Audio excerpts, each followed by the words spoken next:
So I'm John McDougall with the Transformation Working Group here at 350 Mass. And I'd like to start by thanking a lot of people who've done a huge amount of work to make this webinar possible, particularly our planning team. We have Audrey, if you maybe could wave, make yourself known, who is with the Solidarity Working Group in 350 Mass. We have Sarah Lyons. I don't know if she's on the call yet, but certainly she's with our Node to Node group. Hi, Sarah. Good to have you with us. Thank you so much for all your work. My co-chair in the two co-chairs in the Transformation Working Group, Sylvia and Lucia. And also Evan, who is with the staff of Better Future Project. And also, this will be one of our presenters, but we've also got a huge amount of help from Freddie Swindle of Mass Voter Table. So, as I say, all you folks have been really helpful. We've also got co-sponsorship of this whole webinar from a number of organizations. That is Green Roots Chelsea, Mass Sierra Club, Mothers Out Front, Mass Peace Action, Climate Action Now, and Mass Voter Table. So we're most grateful to those organizations for being co-sponsors of tonight's webinar. So what we aim to do tonight is really two things. Number one, to explain what the Fair Share Amendment is, and particularly why it's important for climate and climate justice activists. And then a second goal is to figure out the best ways that we can actually promote the Fair Share Amendment, promote it both in our organizations, whether it's 350 Mass or some other group that we are with, but also, of course, how to promote as individuals, particularly talking to our families, our friends, our neighbors over Thanksgiving meals, etc. There's a lot of that kind of work to be done. So it will be both an educational and hopefully a kind of action-oriented webinar. So what we're going to do in just a few moments, we will have two presenters who I'll introduce. They will talk for 20 minutes. We will then have a first set of questions and answers, which will address the points that the presenters have brought up, particularly about the substance of the Fair Share Amendment. We'll then have two sets of breakout groups. In the first set of breakout groups, we will have everybody in a pair with a partner, pretending that they're talking to somebody in their own organization about the Fair Share Amendment and why it's a great idea. And we'll do a practice on that. And then we'll have some discussion to follow up on that. And then we'll have a second breakout group. And in that, we'll pretend, again with your partner, we'll pretend that you're talking to somebody who's just, so to speak, a member of the public.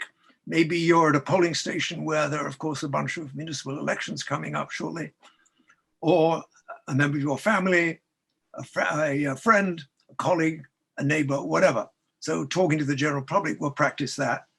Then what we're going to do is really try to figure out next steps.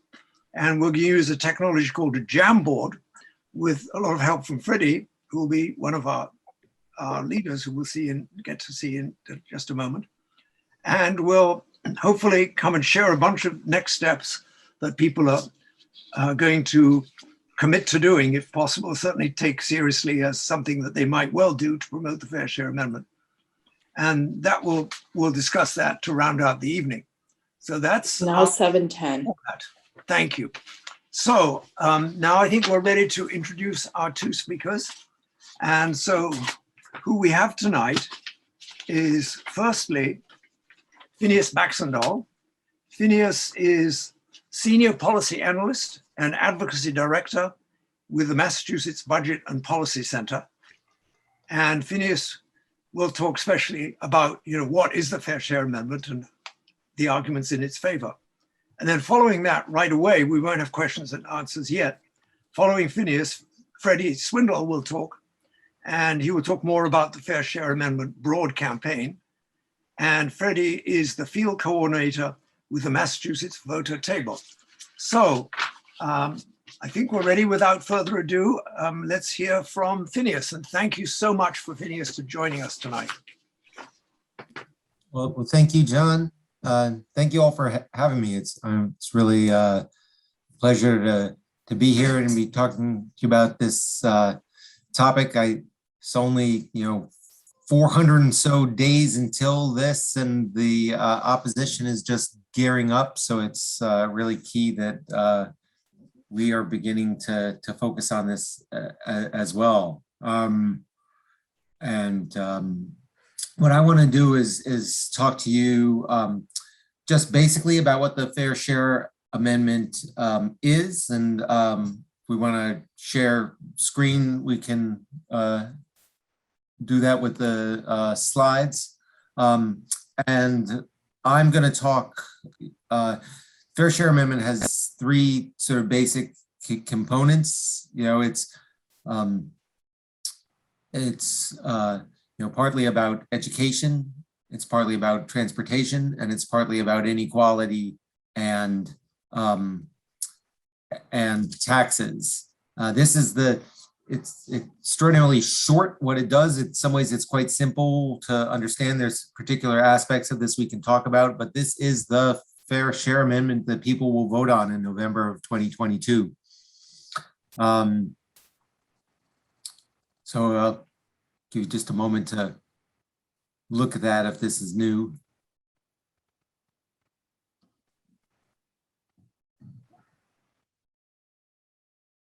And we can return to it. I hope that folks will have questions about particular aspects of how it works, and about, there's a whole bunch of opposition arguments that have been being put out, kind of like trying to sow seeds of doubt about it. And I'm happy to address any of those. I should have said at the beginning, from the Massachusetts Budget and Policy Center, which is a nonprofit organization that's been around for about 30 years in Massachusetts, trying to improve policy, particularly for low and middle income people in Massachusetts. And my particular work there is around revenue and transportation. So I can speak less about the education, but that's less relevant for this group here. The next slide, see, this basically the three aspects of what Fair Share is about. On the transportation side, this is really important, as transportation is the largest and fastest growing source of greenhouse gases in Massachusetts. And once federal academic funds run out, every transit agency in the Commonwealth is going to be facing major deficits in their operations. The MBTA case, it's projected to be hundreds of millions of dollars a year in operating deficits, forcing them to, cut service or raise fares, etc. And to fight climate change, transit systems should be putting out more money into operations to improve service, to eliminate fares, to boost ridership and reduce driving around the state. And on top of that, we should be building out our transit systems with capital investments to create new connections, electrify regional rail to serve more people more conveniently.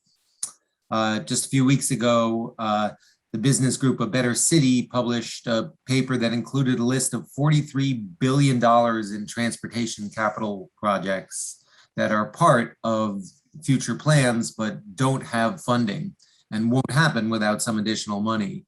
And with the exception of, I think, a very small project on that, they were all transit programs. So really what's on the menu, what's on the list, what's in the balance is not, big new sprawl highways. It is transit programs on the transportation side. And then in addition to those things, there's also the smaller but very significant impact of improving bike and pedestrian infrastructure, the large cost of retrofitting our transportation infrastructure to make it more climate resilient, and then to use state resources to help create a new infrastructure for charging electric vehicles.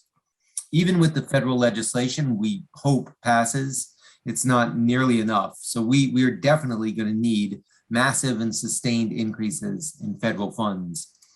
I'm going to talk less about education, just that, we already aren't, whether it's the long lines for the vocational school slots, which are more expensive to operate, whether it's, cities and towns that can't rebuild their schools, whether it's trying to improve access for community colleges or make higher education something that more people can afford without crushing debt, or whether it's the early education for younger kids that the pandemic showed, our lack of childcare was a real crisis about. We know that we also need massive investments to improve our education system. So the money is needed, and the Fair Share Amendment would produce about $2 billion of extra revenue a year. It would do so by increasing the tax only for tax filers on their personal income taxes, starting with their second million. So only people with annual income over $1 million will be affected at all. Starting after that first million, there's a 4% addition. So instead of the state's 5% tax, they would be paying 9% just on that portion above the first million. So I want to put some of that in context by talking about where money has been going and talk about inequality in Massachusetts, because this is a measure which will affect inequality. You can see in the next slide what has been the income trend for people with the lowest incomes. If we can advance the slide. You can see this yellow line here is the people, thank you, the people with the bottom 20%. If you kind of ordered everybody by income and you looked at the bottom 20%, you can see the real inflation adjusted value of their incomes have basically not increased over since the 1980s. There'd be a slight uptick in the last sort of 5 years, a little bit better than what you see on this graph, but still essentially flat. And the story isn't that much different for folks with incomes in the middle, as you can see on the next slide. For folks in the middle, they've done a little bit better. Their incomes have grown a little bit faster than those at the bottom, but not much. So where has all the money, all the productivity, all this growth been going? You can see that in the next slide, which shows for the top 1% of incomes have really taken the lion's share of income. And within that, it's not shown here, but even the top portions of the top 1%, it is really the kind of richest of the rich that have been collecting the gains in our economy. And those with incomes over $1 million represent less than the top 1%. It's like a top 0.7% of tax filers. So it's really rarefied high aims here. So that is in addition to funding our much needed transportation and education, the Fair Share Amendment will do something, not everything, but it will do something to reverse the kind of growth of inequality that we've seen over the last generation or so, and one which compounds because our tax system is such that it's really upside down. If you look at the next slide, you can see that, it's funny, these are percentages that got somehow turned into, so it's 6.8% is the total state and local income of the top 1%. They spend 6.8% of their income on total state and local taxes, whereas the middle 60%, the sort of broad middle class, spend a little over 9% in total state and local taxes. And those on the bottom, out of a much smaller income pool, spend about 10% of those taxes. This goes to things like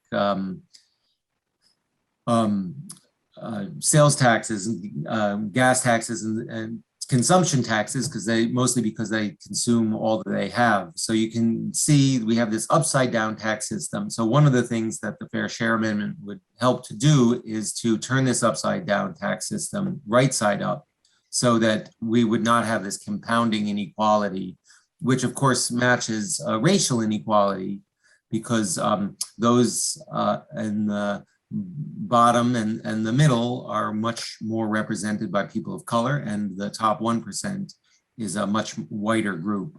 So I'm not going to get into a series of counter arguments here, but I want to just show one more slide on this, which is how our 9%, remember that 9% for income starting with the second million, how that would compare to other states. So you can see some of the states with the highest concentrations of $1 million incomes, like New York and California and New Jersey, actually have much higher, substantially higher tax rates when you add the state and local tax rates together. Massachusetts, of course, doesn't have income taxes at the local level, so ours would be just a blue line. But you can see that, you know, New York, if you're in New York City, where most of the millionaires are, it's you know, almost 15%. You can see that we would be very much right in the thick of things, not at all an outlier. So that really takes us to the road to fair share, where Freddie, they're going to take us away to that now and talk to us about where the campaign is and how folks can get involved. Thank you. Great, thank you, Phineas. Hi, everyone. My name is Freddie Swindoll. I am the field coordinator for Massachusetts Voter Table. It's really great to be here. My pronouns are they, them. And I am also part of the field team for the Raise Up Mass Coalition. So the Raise Up Massachusetts Coalition is run by Field First and is the campaign basically behind getting the Fair Share Amendment passed. So we're very excited to be here talking to 350 Mass, and I'm here to tell you about what the campaign looks like now and how you all can get involved. If you could go to the next slide. So here's kind of a little bit of a map.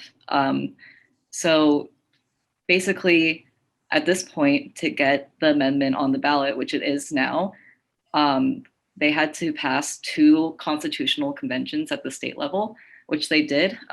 This past, I think it was back in May, that they passed the second constitutional convention. The first one was in 2019. And so the next step for the Fair Share Amendment will be to have a majority vote on next year's ballot. So for November of 2022, this will be a statewide ballot question that all of the voters in Massachusetts will have a say in whether we raise taxes on the rich in order to invest in desperately needed education and transportation initiatives. Could you go to the next slide, please? So there might be a question with among you all about how do we get there? How do we pass the Fair Share Amendment? And we really can't do it without all of you, but to kind of position ourselves as to where we are right now, we have passed, like I said, the 2 constitutional conventions, and then we need a majority vote on November 8th, 2022 to get the constitutional amendment finalized. So we are kind of at the very beginning of that campaign. It's something that's been going on for many years. I'm sure a lot of people have heard about how, you know, there was a ballot initiative back in 1994. There have been, you know, signature collection that's happened in the past few years, and the constitutional amendment would really just, you know, like Phineas was saying, would change the Constitution to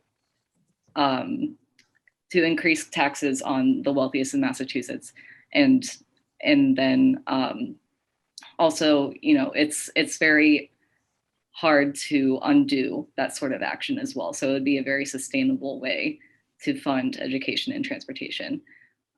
So we are at the very beginning. We have almost a year to go. Cannot believe next week is October, and soon it'll be about a year away before the vote is cast. Can you go to the next slide, please? So you may be saying to yourself, why is Freddie talking about this if election day is over 1 year away? And, I understand, as someone that works with a statewide organization, I know there's a lot going on in Massachusetts right now. I know there's a lot going on in Boston. There are two Boston, there are a few ballot initiatives this year, including the Yes on 1 campaign and the Yes on 3 campaign. So a lot going on. Why focus on this now? And the reason is to really come into 2022 as strong as we can. The opposition to the Fair Share Amendment is very well funded, as you could probably assume. This includes the Pioneer Institute. This includes corporate lobbyists. They already spent a lot of time and money against the Fair Share Amendment just this year before the second constitutional convention. So they're coming in very well organized, they're coming in very well financed, and we need to gain the power needed before the last few months of November of 2022. We really need to come in to this year as strong as we possibly can, and with a bigger team, with more support, and with more with more people involved, it helps to fundraise as well, so that we can combat the opposition on this and get it passed. So that's kind of why we are focused on this now, even though it's over a year away. It's just there's like a lot of pressure from the opposition, and also we want to come in as strong as we can. And so I will now share what everyone on this call can do to ensure that Fair Share is more well known going into this year, and to get some and get more support on the Fair Share campaign. Can you go to the next slide, please? So what we are implementing now until the end of the year is a pledge card program. You may have collected pledge cards in the past for other ballot initiatives or even for different elections. But basically, for those who don't know what a pledge card is, it's basically asking someone to pledge that they are going to vote for the Fair Share Amendment next year. The pledge card includes their name, their address, their phone number, and we mail back their pledge a few weeks before the election to remind them that they promised to do this, and then they'll go out and actually vote for it. So that's what the campaign is looking like right now, is to collect these pledge cards. Can you go to the next slide, please? So with this pledge card campaign, this pledge card program, the goal for Raise Up Massachusetts is to collect 100,000 before the end of 2021. We are also hoping to have more than 200 endorsing organizations, and we're hoping to have organizations also set goals for how many voter pledges they can collect. And there are different ways, that we'll talk about going about how to collect the pledge cards. We're hoping to collect at polling locations. So when people are leaving the general election on November 2nd, that we talk to them about next year, and that, make sure they're going to vote again and to vote for the Fair Share Amendment. Raise Up will be hosting member mobilization days. The first one is actually tomorrow, and some activist trainings. A second one, the first one was a few weeks ago, and the next one will be on October 5th. And we're hoping to do some, relational organizing and transit and public education days as well. So there's some, calendar events that you can plug into and get involved. And what we're hoping for is for, 350 Mass to host their own events and take their own initiatives as well. So there's kind of both of those things. Can you go to the next slide, please? I just wanted to show you what the Fair Share pledge card will look like. There's two versions of it. There's a, physical pledge card that, if you're in person with someone, you can have them fill it out. It's in both English and Spanish. I believe we also have other languages as well, to, show people. It has lots of information about the Fair Share Amendment. And we also have a pledge card that's virtual. So people can fill out this Google form pledging that they are going to vote for the Fair Share Amendment. So there's two kind of, depending on what your organizing kind of looks like right now, if it's more virtual organizing or if it's more in person, there are different ways to collect these pledges. You could go to the next slide. A question around if with pledge cards, what we're really hoping for right now more than anything is to build our base to go into 2022 very strong. So what we're hoping to do is, in these questions of, okay, I have to collect these pledge cards. Who do I ask?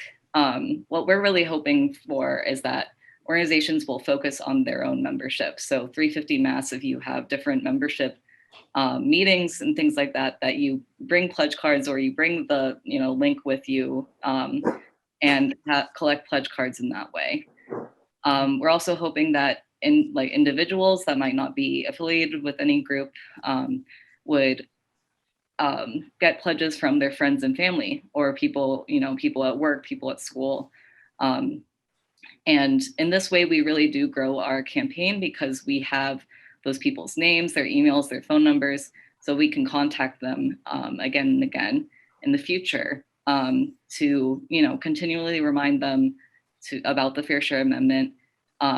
Maybe they'll want to get involved and join in the fight for fair share, and maybe they will continue to talk about fair share with their friends and family and expand our base.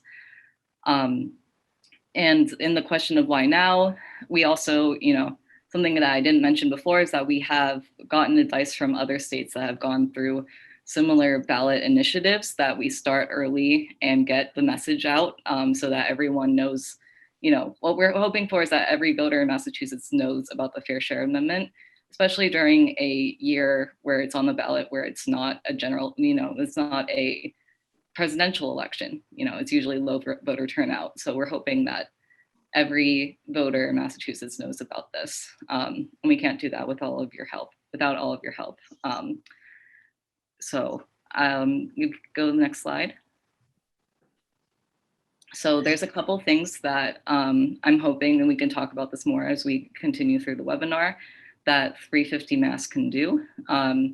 We're hoping that nodes can join regional teams. We're really focused on the pledge card program right now, but one of the ways that we're going about it is by having regional teams that host their own meetings and have their own events.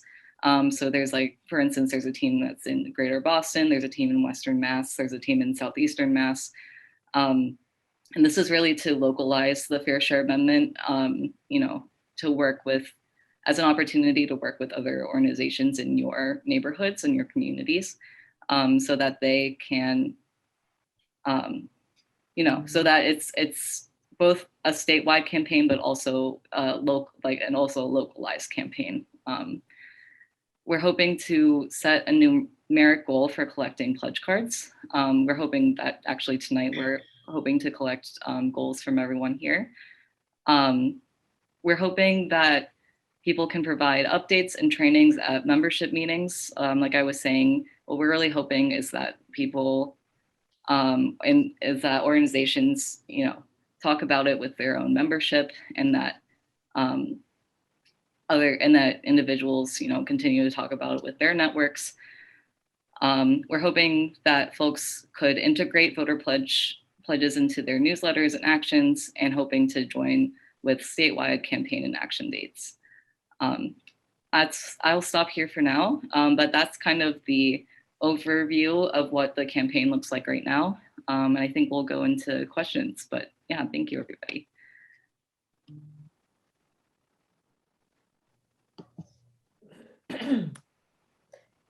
Okay, I think since we're a fairly large group, I think we're going to ask people to drop questions in the chat, and we will keep an eye on them and try to present the speakers with questions as they come up. Something that would be helpful would be if your question is directed towards either Phineas or Freddie particularly, if you could put that in your question. And while you're all thinking about what questions you have and typing them up, we already have a question from Julia Bloom, which is, do we already know what question number the Fair Share Amendment will be on the ballot? Phineas, you can correct me if I'm wrong. I don't think we do. I know that there are quite a few other ballot initiatives that are coming through the pipeline right now. There is one that's going to be about voter IDs, which is a big, hot button topic right now. So there will be a ballot question around whether you should have an ID to vote. So that's one of them. And then, yeah, Sabine in the chat, the other one is about, and that one I know a little bit less about, but it's something to do with the company of Uber and Lyft and how they contract their workers. Okay, so we have a question about other states. Is it the case that the Fair Share Amendment has failed in 2 other states? Is this what led to these conversations you've been having with other states?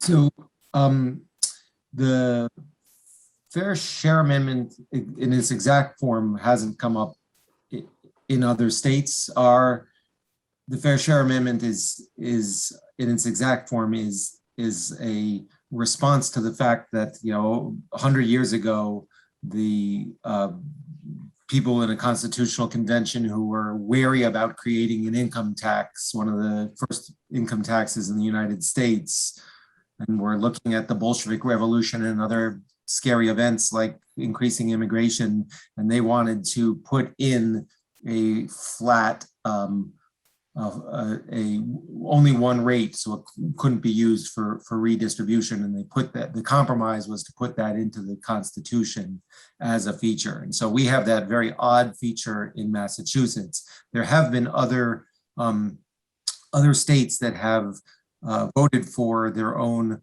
so-called millionaire taxes. Of course, it's a millionaires technically is about wealth, whereas this is a tax about income. But places like California, New Jersey, Hawaii, Minnesota, you saw some on the list, have had their various millionaire taxes. And in the last election cycle, both Illinois and Arizona had millionaire taxes that were on the ballot. And both started with very high levels of support, and both faced very high levels of opposition spending, kind of saturation advertising with all kinds of scare tactics against it. And the Arizona one had a lot of really good organizing and managed to come through. The Illinois one did not get its organizing together and ended up losing, despite starting with 60% support at this point in the election. So it kind of reinforces how important it is for us to be organizing on this now. Thanks, Phineas. Okay, let me gather out a few questions for Freddie, since Phineas might want a moment to rest. We have a couple of questions about people maybe being reluctant to give that much information on a pledge card. Would people be able to collect pledge cards without phone numbers? And would the information that's collected on pledge cards be kept within the Fair Share Amendment campaign? This is a good question. The pledge card will still be valid if the phone number is not there. If someone does not want to be contacted in the future by any sort of campaign, we would need that in writing. So if someone, if someone were to say, like, please do not contact me in the future other than this pledge card, then there's a way that we can, mark in the database that they won't be contacted again. And we also have a question about where people can find out about more Fair Share Amendment events. Maybe if you have a link to Raise Up Mass events that you could drop in the chat for everyone, that would be a good way to answer questions along those lines. I have so many links that I could put in the chat for Fair Share. There's so many links, but I will definitely put that in the chat. I will actually, what they put together is this menu of all the different links that they have, because they're very well, Raise Up is very well organized, I'll have to say. And they just put this out where you can find basically all the links that you'll need for like anything Fair Share, basically. I just put it in the chat. So it's raiseupma.us/menu, and that's where you should be able to find where all the events are. You should find contact information for different regional teams, any of the pledge collection questions that you might have. Really, all of the links are right here in this Google sheet. Thank you, Freddie. And I should say we probably won't get to everyone's questions this time, but we will copy and paste from the chat and try to get back to anyone we haven't managed to answer. So you might want to drop your email in the chat if you want someone to get back to you about a question that doesn't get answered. So switching back to Phineas, we have a couple of questions about the opposition and whether you could say more about who they are and what particular arguments they're raising. So can you talk a bit about the organizations involved in the opposition and what the main strands of argument are? Yes, from a resource point of view, the biggest opponents have been, the Mass Tech Council, the Allied Industries of Massachusetts, some from the chamber, and they have some of the deepest pockets and most resources. Sometimes they're quieter about their opposition. They do it. The kind of published reports have been more from groups like the Pioneer Institute. There's a whole series of arguments.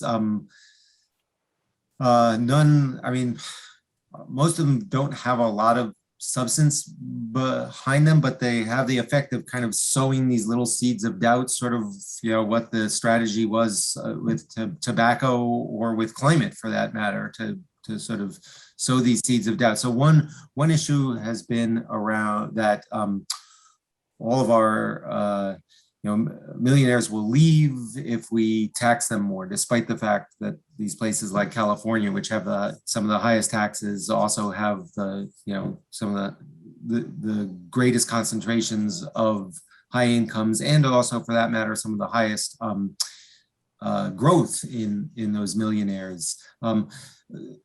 There's a bunch of reasons that millionaires don't run away from taxes. One of them is that one of the benefits of being so fabulously wealthy is that you can live where you want to live. It's kind of, like why you don't collect coupons if you're a millionaire, even though it might make some economic logic. The other thing is that those people who have such high incomes tend to have exactly the characteristics that make people least likely to move. They tend to have families, they tend to have businesses, they tend to be older. It's exactly the people who do not tend to move. Poor people move a lot because they have to. And I could spend the rest of our hour going at particular opposition arguments, but if there's particular ones that people want to bring up in the chat, I'm happy to field any of them. Yeah, there are a couple of particular ones in the chat. Maybe if you have time, you could type in answers to those, or if we have time at the end of the question session, we could come back to them, but I would like to keep moving a little more briskly on the general things. So I think many people who are here mostly for the transportation side of it, but could either of you talk a little bit more about what kind of education programs the Fair Share Amendment would benefit. I imagine that for many of us reaching out to friends and family, education might actually be an easier sell than transportation.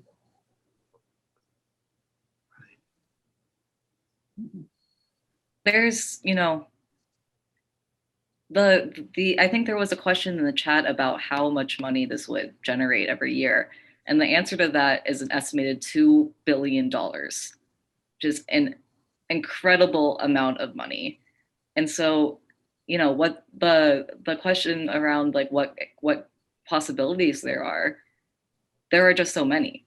You know, this could mean new infrastructure for public schools. This could mean better, you know, this could mean more money for teachers so that they are paid better. This could mean free college, public college education. This could mean more money invested in preschool education. You know, there are so many different possibilities that could happen when you're talking about that amount of money. One of the things that I like to do when I do these presentations is to say, you know, if this passes, what do you want to see? What are the things that are possible? And so that's something, you know, that if you are talking to someone that, you know, may agree with you, may not agree with you, ask them what matters to them when it comes to education and transportation, and say that, you know, like Phineas was saying, it doesn't help everything, but it would. $2 billion is a lot of money. It would do something to change the way that people are living in Massachusetts. This could mean better roads. This could mean better, you know, the MBTA being better. We all know that needs to happen. So really, the possibilities are endless in what, maybe not endless, but there's a lot of possibilities in the air if this gets passed. And so that's one of the tactics that I would employ in talking to people is, you know, what do you want to see changed in these in your communities around education and transportation? I think we have time for one more question before the breakout rooms. Okay, we have someone saying there was another campaign for the Fair Share Amendment. That one didn't succeed. Why do we expect this one to succeed? Why do we have good hope now that this will work? So there's been not just one, there's been several attempts over many decades, which took a very different tact. What they did is they said, you know, this weird feature that you don't see in other states, constricting our income tax to have only one rate is something we should get rid of, and we should replace it with a graduated income tax like people have at the federal level. And we can model it out to show that most people will actually, you know, you can do it so most people actually pay less taxes and you still generate more money because most of the money's at the top. And the opposition managed to say, don't believe them. Once they create a graduated income tax, they're coming after the middle class. And some of you on the phone might even remember these posters with a mousetrap with dollar bills in it. It was kind of exploiting the distrust of the legislature. And what this does is this takes a different kind of tact. It doesn't give the legislature the discretion to rejigger or set any rates. It really says that it's only $1 million, and then over time it actually, with inflation, continues up. But it's only the very, very, very wealthiest can only continue to be the very, very wealthiest. And part of that is the good work that was done as a part of Occupy Wall Street, which identified the 1% as a distinct kind of group whose interests were different than the rest of the countries. And so sort of it's partly the great work that Occupy Wall Street did, and it's partly a different, better informed kind of strategic approach to this than the other attempts, which were really trying to create a graduated income tax. Okay, thank you so much, Freddie and Phineas. Thank you to everyone who had questions. And again, there are a few really good questions that we didn't have time to get to. Some of them might come up in our second Q&A period, but if not, we are copying the chat and we will do our best to get back to everyone who has questions. So just be sure that if your question didn't get answered, we know how to reach you. If you don't want to post your email publicly in the chat, you can also send it to me as a direct message. I'm Sylvia Parsons, and I will grab it. Right. Okay, thank you all. I guess I will take it from here. Thanks so much, Phineas and Freddie, for giving us lots of information. And speaking for myself personally, I feel really encouraged by all the great things you've told us about the campaign, Freddie. We're running a bit behind schedule. So I'm going to take the liberty, I think, of suggesting that we'll have the two breakout groups together and covering two different topics, but maybe we'll find a way to let you know when to switch from one topic to another. But we'll assign you to pairs randomly. And what those of us on the planning team will do is we'll try to listen in on some of the pairs, but I think we probably won't get to hang out with everybody. If so, we apologize for any pairs we neglect. So the idea here is, and we'll put the prompts in the chat in just right now. Imagine that you're going to have to talk to two different kind of audiences. The first audience is that you will be talking to somebody who's also a member of a climate organization or some other organization. It might be social justice, peace, or whatever. It might be a faith community, but an organization that, you know, is at least to a degree committed to equity, to dealing with climate, to dealing with education, to dealing with transportation problems. Imagine you're talking to that kind of an activist. How could you convince them to vote for the Fair Share Amendment? And maybe what we'll say is each person has like 1 minute to do that sort of elevator speech thing. Okay, then maybe what we'll do is give each pair something like 7 minutes, try to move things along to do that. And then we'll give you some kind of a prompt and ask you again with the same partner. And what I suggest, what we'll ask you to do is now imagine you're talking to somebody in the general public. You know, maybe we're organizing an event through one of our 350 mass nodes at a polling station, or we're going to a farmer's market, some place, you know, where lots of people are gathered who are likely to sign the pledge. We're talking to voters, or for that matter, we're talking to members of our family. We're talking to neighbors. We're talking to people at school, at work, and so on. And how do we convince them that the Fair Share Amendment is a really good idea, and how to convince those folks to vote, to pledge that they'll vote for the Fair Share Amendment? So do we have those questions in the chat yet? Possibly. How are we doing with that? Yes, they're there. And John, could you just clarify for someone who asked about how long the breakout groups would be? Now that we're combining them into one, how long Right. total should they What be? I'd suggest is, let's see, it's now, 7:55. Let's give ourselves 15 minutes for the whole breakout group. So maybe could our timekeeper, I believe there's a way of sending messages to breakout groups when, let's say, 6 minutes have elapsed. Okay. Okay, I will try and do that. Thanks so much.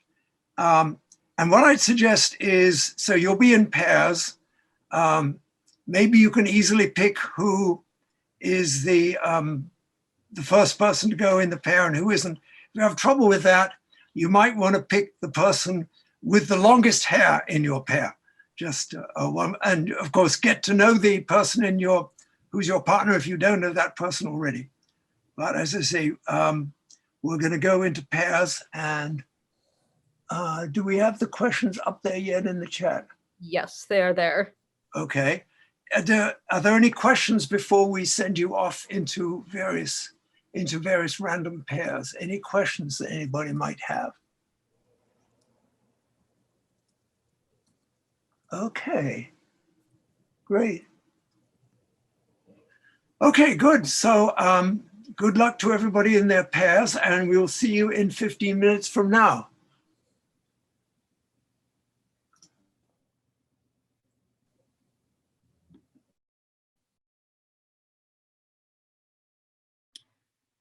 Should I go to a breakout room or are we staying here? So I put Freddie, you and Phineas are in a room. Like I assigned everyone, but the folks who are part of the organizing, I just assigned to each other. So feel free to join, but also we can like collect and spread out if needed. Okay. I think I'm going to exit, but this was really good. This is a good, really engaged group. And 350 folks are always have a great head of steam. I think thanks for working with me, Phineas. Yeah, Freddie, I look forward to doing more of this in the future. And, Absolutely. yeah, great. Okay. Have a good night. You too. Bye. Thank you, Phineas. Evan, I had the same issue again. I had to leave Zoom and come back in. There might be a room with only one person. Okay. And Sue, are you here? Because I can assign you actually together. Seems not. Okay. Let's see. So I'm gonna put you, Jim. I'm gonna put you. Room 6 is missing someone. Okay. Okay, good. Sorry about that. No, I hope it works. Did you get a pop-up inviting you to the room? All right. Frozen face means probably. We have one person left. Yeah. Oh, I'm still like a shadow. Sue, if you're here, hello. If you've stepped away from your computer, perhaps, just let us know when you're here. I'll post the same in the chat so you see it when you get back. Or maybe do a private chat. And Freddie, up to you. I mean, you just gave this whole presentation. If you want like a second to just like sit, take it. Might stretch out a little bit, then. That sounds perfect.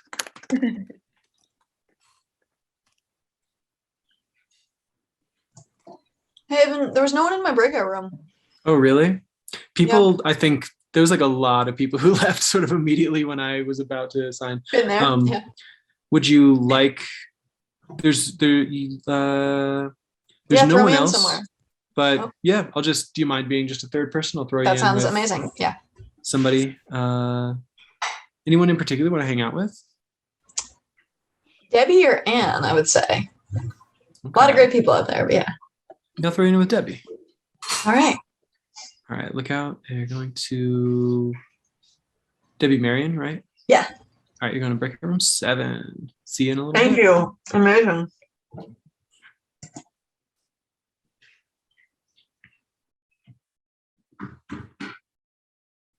All right, cool.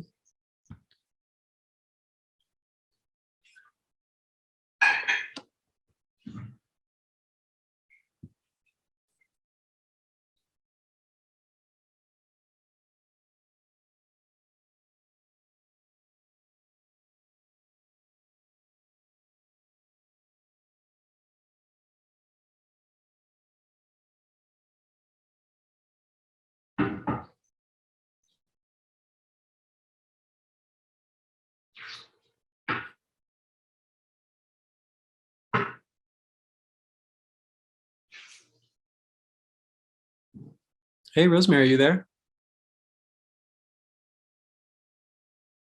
Oh, connect audio.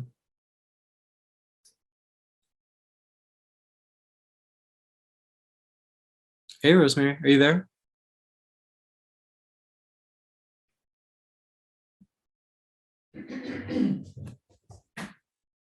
Oh, hi. I was just jumping in. I thought this was a talk. Oh, it didn't certainly realize it was is. People are in breakout rooms right now. Oh Um, gosh, okay. Was this recorded? Can I jump Yes, in? it was. Oh, good. Okay, I'll come back and watch it when it's being recorded. You don't want Sorry to just about that. dive into some conversation? Come on. No, I was planning to be a passive viewer because I got to clean my house. Oh, okay. But I'll check it out later. Sorry about that. Thanks. Yeah, no problem. Have a good night, Rosemary. Sorry, whoever's watching this video. It's just me, and I'm going to turn my camera off. So I'll see you later.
Hi, Barbara, are you there? Here I am. Hi. Hi, I'm here. I have to eat my dinner. I just got home from work. Oh, no problem. Thank you so much for joining. We have folks in breakout rooms. They're about to rejoin. So if you don't mind hanging out for a little bit here, Okay. folks will be coming back in about 2 minutes. Okay, good. Mhm.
So Barbara, I just reopened or closed the breakout room. So folks will be coming back in the next like 45 seconds. And then it won't just be you and me hanging out.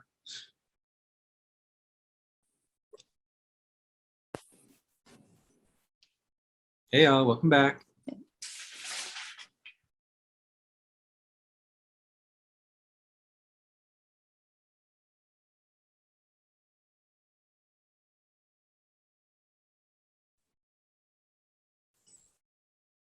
So people got another about 20 seconds before they're manually brought back into the space. So feel free to hang, feel free to take a breath, and people will be joining us in about 10 seconds.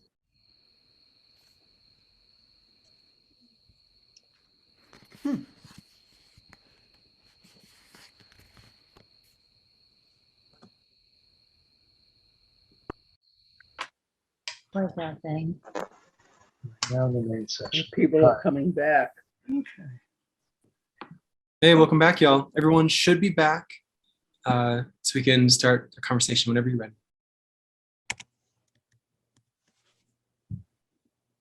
I do want to let people know Phineas did have to leave, so he won't be here for the rest of the session. I am not as knowledgeable about the tax system as Phineas is, but if there are any questions that I don't know how to answer, we can get you in touch with him after the webinar. I'm sure I think it's fair to say that Phineas will be perfectly happy to let us see his slides. And I noticed on the slides, he does have his email address. Yes, he also dropped it in the chat. Right. You might have to scroll through the chat a little bit to find it, but he did leave it there for anyone who had further questions. Great. Okay, so we have let's see, how are we doing for time? Maybe what we can do is for just a few minutes, because we would like to still do our Jamboard exercise, but maybe for 5 minutes, are there any kind of really big things that jumped out at people when you talked with your partners in the pairs just now? I see we have a question on how do we prevent Charlie Baker just using it to build another big dig highway? And a similar question came up in the breakout room I was in. So I think that's a good thing to talk about. How are we going to make sure that this revenue, if this happens, is spent in the ways that would really work for the causes we care about? Right. I mean, this is a really great question. And I really think it's all about just continuing to hold legislature accountable and Charlie Baker accountable in the future. A lot easier said than done, Right. Obviously. But I think if I can add to that, I mean, I can't speak so well about education, but certainly in the contact I've had with the Raise Up Mass Coalition, groups like the Mass Teachers Association is very strong member of that group, and I think will, very powerfully advocate for public education. And certainly, and I think hopefully Sylvia and Lucia and I will agree with me from the Transportation Working Group in 350, we belong to a coalition called Transportation for Mass, and they are very clear that their priorities are spending the transportation money on public transit, on bike and pedestrian facilities. The last thing that coalition would advocate for is, let's say, an extra lane on Interstate 93. That would absolutely not be something. I think it's so, that's a robust, vigorous coalition. Yeah, and I think if I can fling in my own 2 cents on this, this is a good place to say to anyone who's really interested in getting involved in the campaign that there's going to be more work to be done, even if the Fair Share Amendment passes, that they can also get involved in pressuring the administration and the legislature and the transit agencies and so on to support goals of equity and climate and so on. Okay, let's see what other questions are turning up. One very quick question: where can you get the full text of the Fair Share Amendment? Julia, that was on the first of Phineas's slides, which I think you might have missed. So we will, I think, be sending out Phineas's slides to everyone who gave us their email when they registered, or anyone who dropped their email in the chat, which you certainly did. So you should be getting the full text of the Fair Share Amendment through that means. Right. Oh, yeah. Okay. Maybe 1 or 2 more points from your breakout groups before we move to the final segment. Anything else? In my breakout group, we talked about how when we're out canvassing, it's good to have an opening line such as, hey, do you take public transportation, which you can use to see if someone's interested in that, or if they're like, and if they say something like, yeah, but the bus and train are always late, then you can use that as an opening to mention the Fair Share Amendment and how the extra funding will help improve the T. Right, great. Yeah, I think that's a good suggestion. And we have another question from Anne. What about the funding that our side of this campaign needs? Are we trying to raise funds in addition to trying to spread the word and get pledge cards and so on? I'm less involved in that. John, I don't know if you had a response. No, go ahead, Freddie.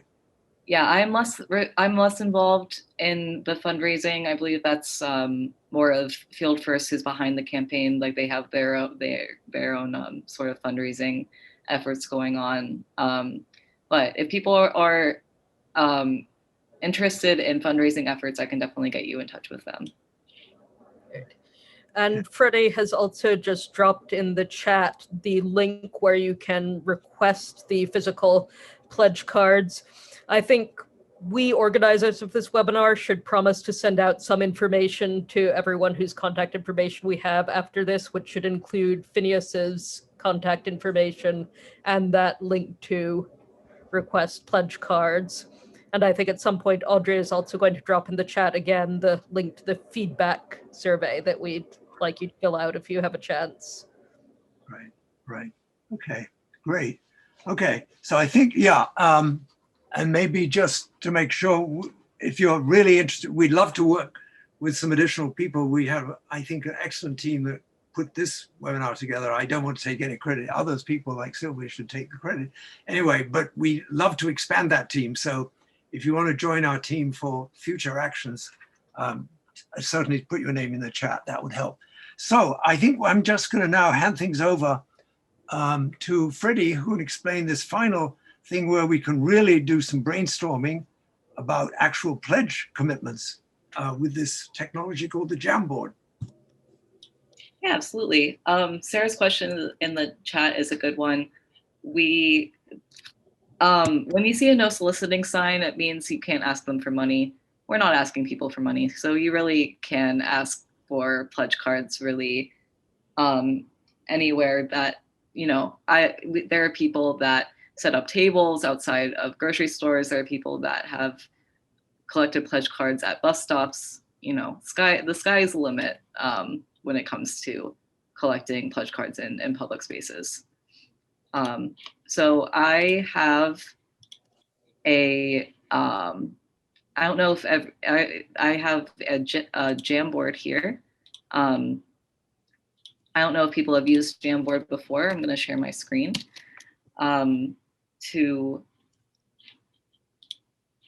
if people could see in the chat the link that I just dropped. This is what, for people that haven't used a Jamboard before, this is what it looks like. And we have two sort of questions here for folks. The first question is, what are the next steps that you'll take in your organization or as an individual to fight for fair share? And the second one we're hoping is, how many pledge cards can you commit to collecting by December 31st, 2021? So the Post-it notes are anonymous, so if you could include your organization in this one, that would be great.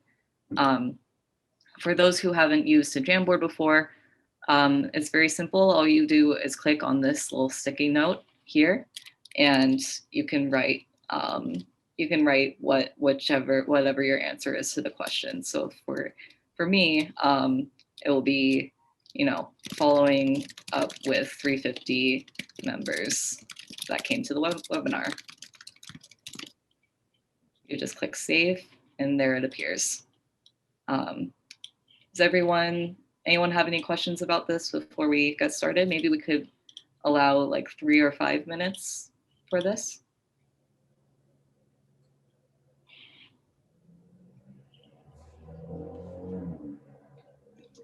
I can just add, that this is sort of in the spirit of brainstorming. So, no idea is crazy. All ideas are totally welcome. Absolutely. And then if people could also answer the second question on the second board, I know it's a little bit hard sometimes to see it, but you just click on this little arrow right here, and this will be the next question.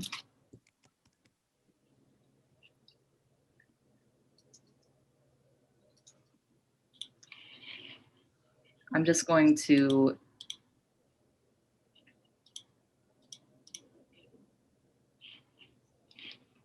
play a little bit of music.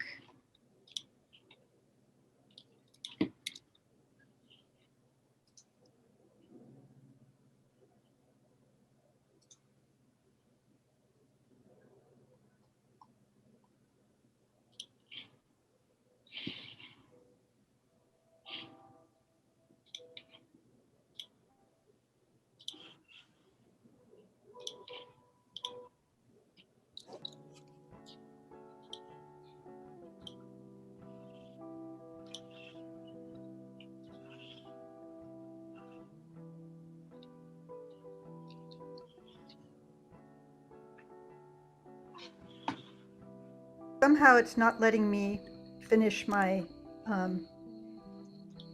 my note. I can't even move. I can't access the notes. Yeah, you go to the chat and No, I'm in the 350 Mass Fair Share Jamboard. yeah, and it won't let me finish what I was writing. Mine, I can't even get the note. I am also finding that, Leslie, for the second board. Oh, for the second board. Right. What do you mean? I just see one board here. What Well, are the- you hit the, at the very top, there's one of two and two of two. Oh. Oh, okay, yes, I see. I'm in one and I still can't finish my, Quick question, for the second board, does it have to be, can you say how many you'll try to get on your own, or does it have to be node based? Yeah, if you want to like have a number like for like your individual work, that would be super. Leslie, do you see the word save when you try to make the note? Mm-hmm.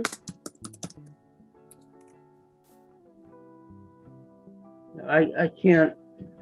I found that once you click save, it blanks out, but if you click out of that box, you should see the sticky note on the screen. Fourth icon down, yes. The left. And I can't. Wait a minute.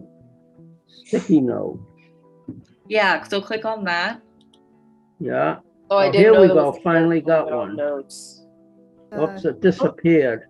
Yeah, me too. Right. I had the same experience. Yeah, fourth one down. Yeah, there it is. No. It's okay. If you You know can't, what? I think it might be different with different machines because like I'm on an iPad and I don't see anything for where I can do it. Yeah, I can't. Mine's not allowing me to sticky note for some reason. I'm sorry, everybody. If you want to just put your responses to the questions in the chat, that also works. So I can stop sharing my screen for now.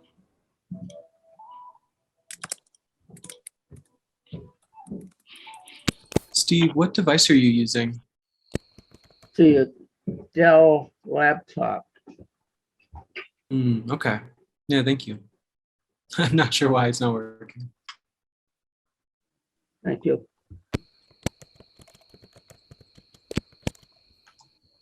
And we'll be sure to save the chat so we can follow up with folks too.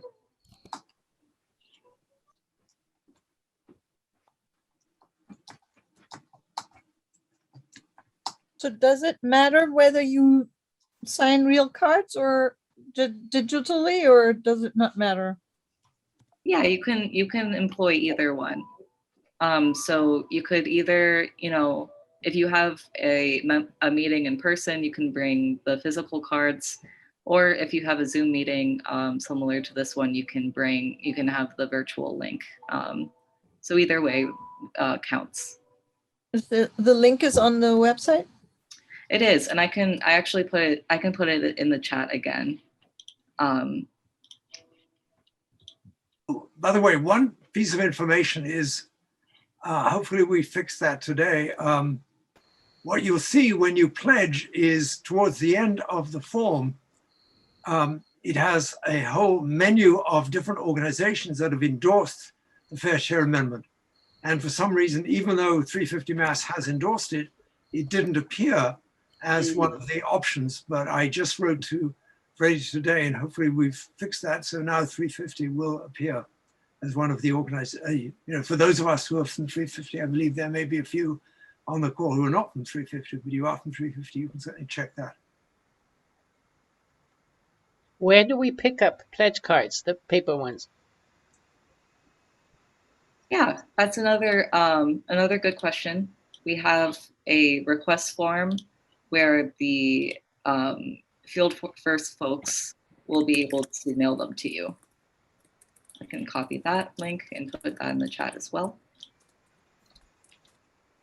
I know we only have like a few minutes left, but thank you so much for everybody that contributed to the Jamboard, and also to those who weren't able to access but could post things in the chat. If people want to take a look at what people wrote.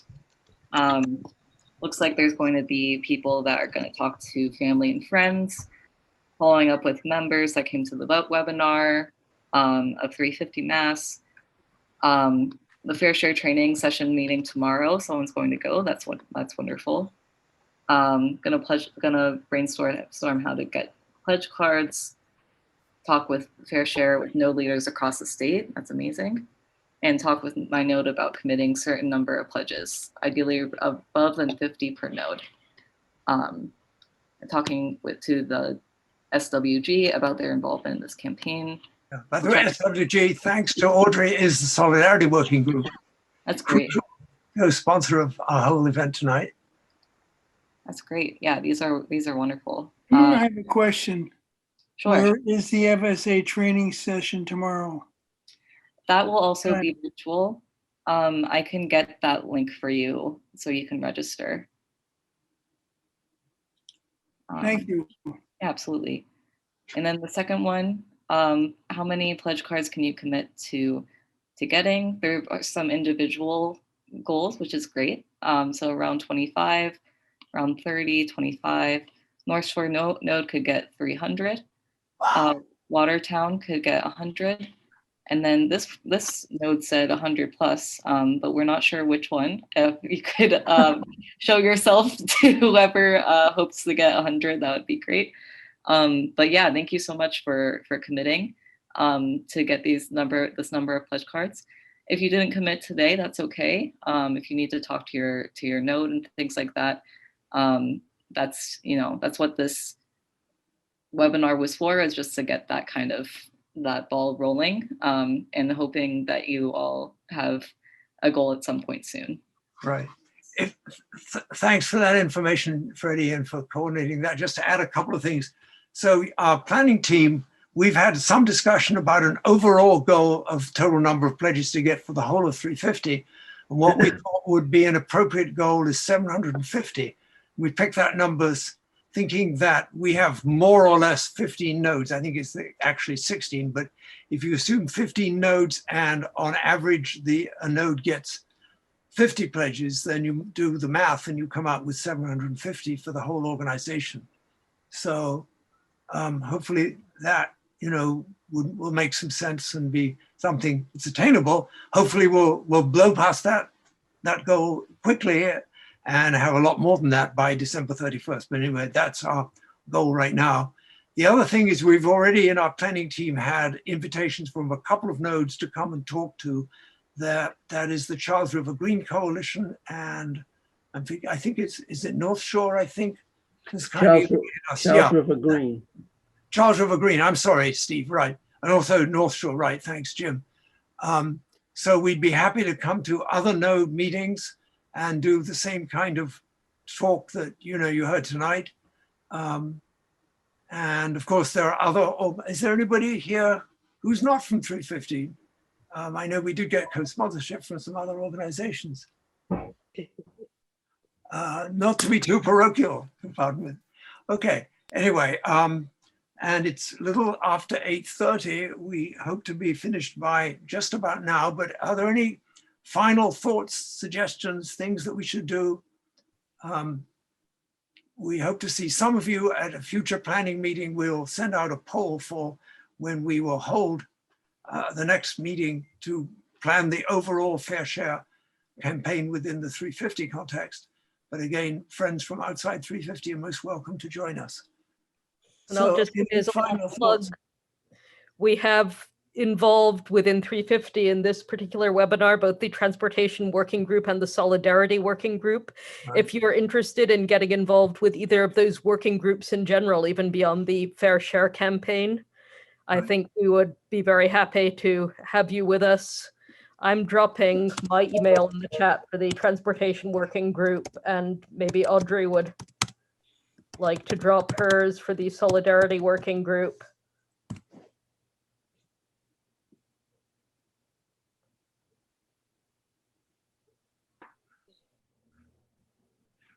I know there were some questions that we couldn't get to today. I'm going to put my email in the chat, so feel free to reach out to me about any sort of questions around the campaign as well. Great. Okay, well then, if there's no more final thoughts, questions, if the planning team could stick around for just a few minutes, we'll do a kind of quick discussion about how it went tonight and where we go next. But for the rest of you, thanks again so much for joining us. Enjoy the rest of the week and the evening. I'm sure we'll be seeing you on various campaign trails, if you will. And it was really good to be with you tonight. Thanks again. Thank you, everyone. Thank you. Thank you. Bye-bye. Bye-bye. Bye. Bye, good night.